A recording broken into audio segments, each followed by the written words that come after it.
Welcome to Ganitika.com. This is the second lesson in Algebra Basics.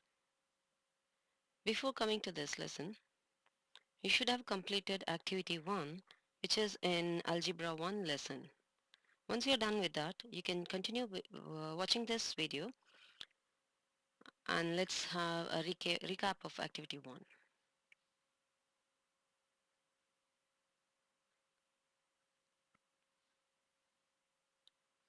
What will be the algebraic expression that represents the following information? A box contains P chocolates. There are 5 such boxes and there are extra 3 chocolates. If you have done the activity 1, you would be able to do this. Okay, now let's see what's the algebraic expression for this particular information. The answer is yes, of course, you're right. 5 times P plus 3, that is 5 boxes of P chocolates each plus extra 3 chocolates. Okay, let's try one more. What does the expression 3 times S plus 5 mean? Answer: this means that there are 3 boxes of S chocolates each with 5 extra chocolates. Good, great. So what is an algebraic expression? Algebraic expression is a phrase. You know what a phrase is? Phrase is a statement, a sentence in English. But this is phrase in mathematics that describes a situation which has some unknown information. You have some unknown information, but it's a statement, it's a sentence, it has some meaning. This unknown information is represented by letters like P and S that we used just now. The activity 1 described the situation in which some unknown numbers of chocolates have been placed in certain known number of boxes, which means we had P number of chocolates placed in 5 boxes, right? And we had S number of chocolates placed in 3 boxes. So we know the number of boxes, but we don't know the number of chocolates. Therefore, we assigned the letters P and S to the number of chocolates, but the boxes were known, so we had the numbers 3 and 5 for them. What is unknown? The unknown number of chocolates, which here in this case, the unknown is the number of chocolates, is called a variable. And the known numbers are called constants. In this cases, boxes and the extra chocolates, they are called constants. The number of boxes of chocolates that is attached to the variable is called a coefficient. So in the first case we had 3x plus 5, or we had 5x plus 3. The 5 is a coefficient. In the second case we had 3s plus 5. The 3 is the coefficient. Therefore the number attached to the variable, attached to the unknown letter, is called the coefficient. Fine. Now let's check your understanding. Write down the variable, constants and coefficients in each expression listed below. So you know what is variable, you know what is a constant, and you know what the coefficient is, right? Now let's try doing this.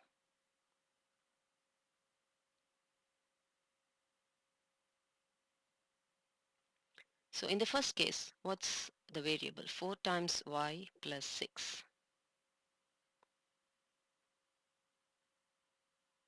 The variable is the letter that's used here, therefore the variable is y.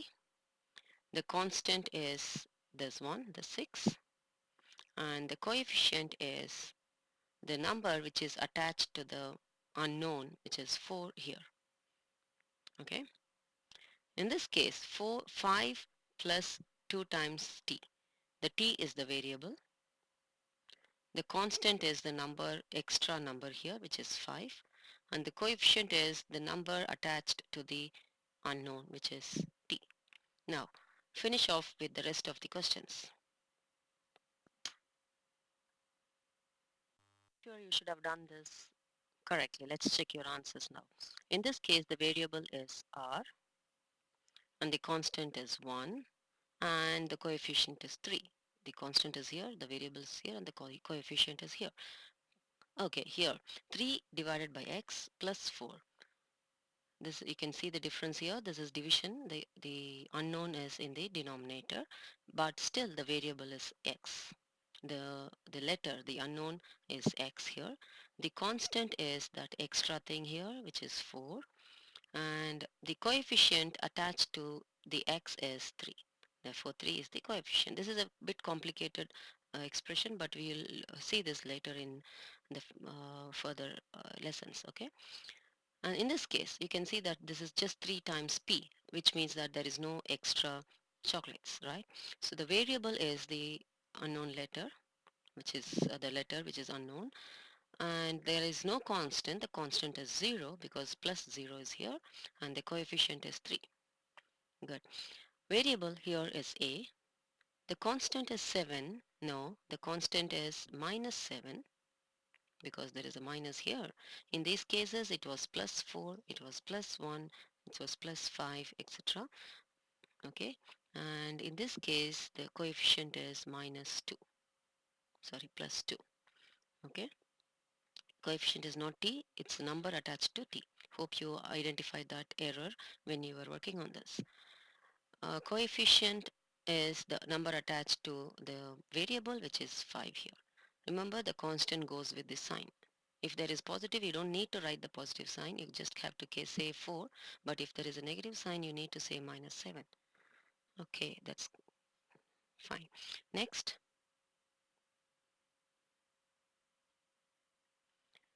so what is the use of all these things?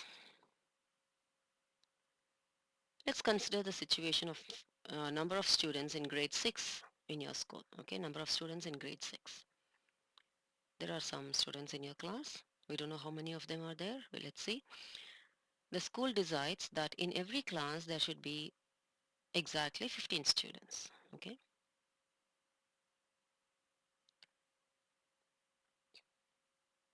But there can be any number of sections. They don't bother about number of sections, but in each class there should be only 15 students. There are 3 students who are admitted in grade 6, but they come under special needs. Therefore, they are not in this group of 15 students.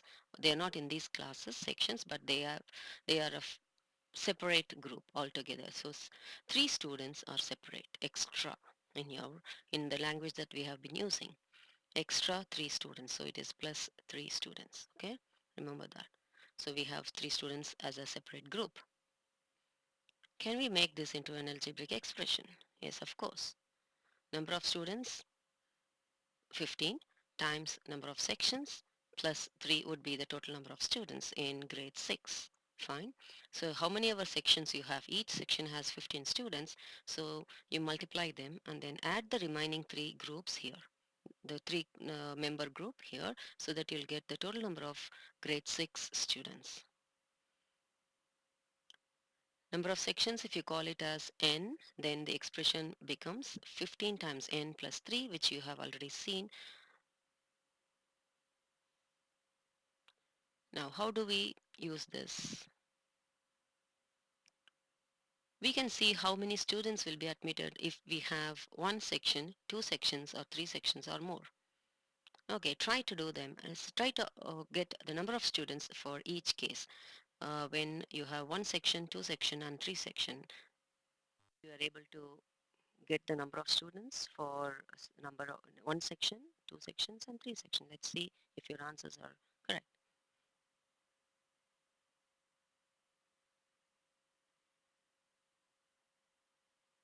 If there was 1 section, then the total number of students would be 15 times 1 section of 15 students plus the 3 extra students, which would be 18 students total.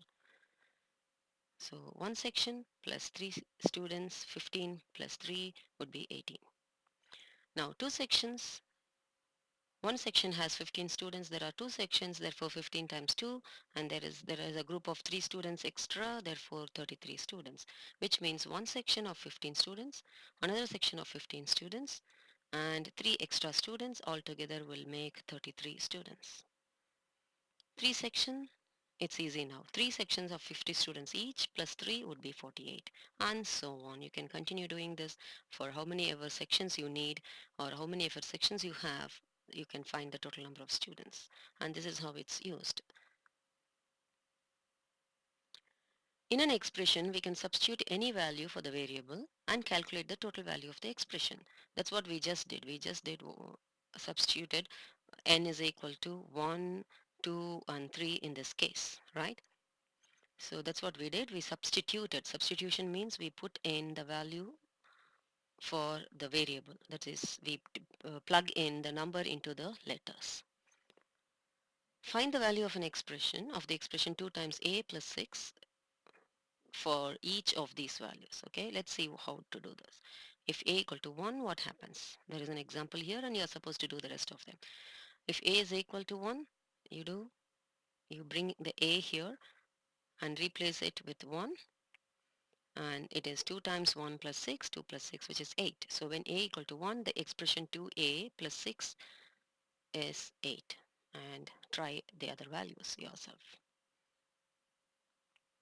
How to write an algebraic expression? The expression we saw so far were written like 3 times p plus 5, for example, right? You don't have to actually write 3 times p all the time. You can just take away the multiplication symbol and you can move the p closer to the coefficient. 3 is the coefficient, remember? So that you can just write it as 3p plus 5. Instead of 3 times p plus 5, just write it as 3p plus 5. And this is how it's always written. 3x plus 5, 3q plus 5, and so on. If you see an expression 5t plus 2, what does it mean? It's 5 multiplied by t plus 2 added to 2. That's what it means. 5t means 5 is multiplied by t plus 2 is added to it. Now, how do you combine expressions? Say for example, there are two students in grade 6, Alice and John. Alice is buying 2 boxes of chocolates, candies actually, and she has 4 extra candies.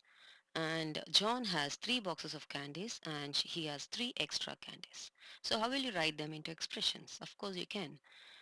If I have C as number of candies in each box, we have for Alice 2C plus 4 and for John 3C plus 3. And you should have been familiar with this by now, right? C is the number of candies in each box. Now, what happens if they want to carry them together? So totally we have 5 candy boxes. Therefore, we have 5C candies inside these boxes. And we have 7 extra candies, right? So the total would be 5C plus 7.